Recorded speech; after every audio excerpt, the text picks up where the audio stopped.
आपका स्वागत है हमारे यूट्यूब चैनल में। यह कहानी है एक किसान की जो कि बहुत मेहनती था।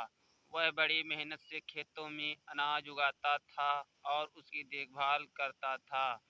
पर अक्सर ही उसकी फसल खराब हो जाती थी, कभी सूखा पड़ जाता था, कभी बाढ़ आ जाती थी या तेज धूप और कभी आंधी। कोई ना कोई वजह से उसकी फसल खराब हो जाती थी।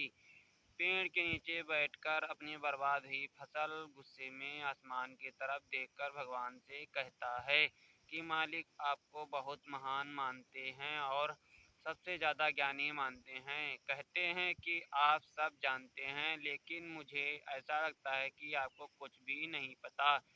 मुझे यह लगता है कि आपको तो यह भी नहीं पता कि फसल कैसे होती है।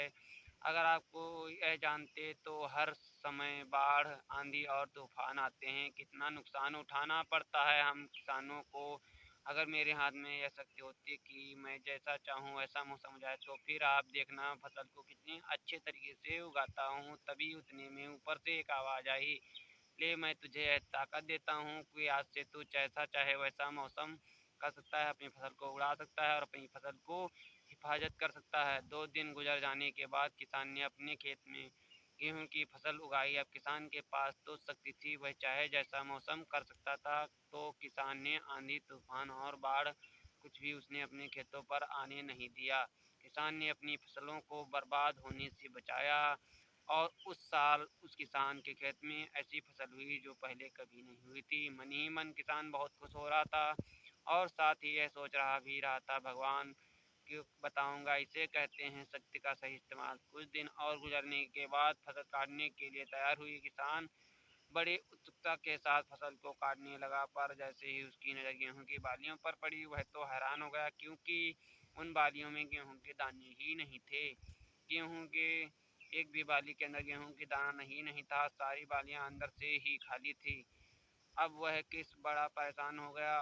फिर से भगवान को पुकारने लगा। वह जो जो से चिल्लाकर यह कह रहा था, भगवान, शायद तूने मुझे कोई सजा दी है। तभी ऊपर से आवाज़ आई कि मैंने तुझे कोई सजा नहीं दिया है, बल्कि इसकी जिम्मेदार तुम खुद हो।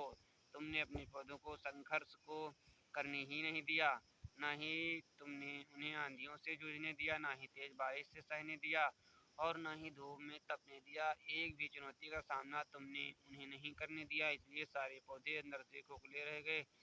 जब आंधी, तूफान और बारिश और धूप पड़ती है, तभी पौधे संघर्ष करते हैं। इस संघर्ष से ताकत पैदा होती है, जिसमें पावर होता है, एनर्जी होती है, और इसी संघर्ष से गेहूं का दाना बनता है। तूने उन्हें बुरे वक्त से गुजरने ही नहीं दिया, जहाँ उनका बनावट होता है। सारी बालियाँ इसलिए खोखली रह गईं क्योंकि तुमने अपने पौधों को संघर्ष कराया ही नहीं। सेम यही चीज़ दोस्तों हमारे साथ भी होती है। इस कहानी से है हमें सीख मिलती है कि बुरा वक्त पर जो होता है उसे स्ट्रगल कहते हैं। यहीं से एक इंसान की तरक्की होती है।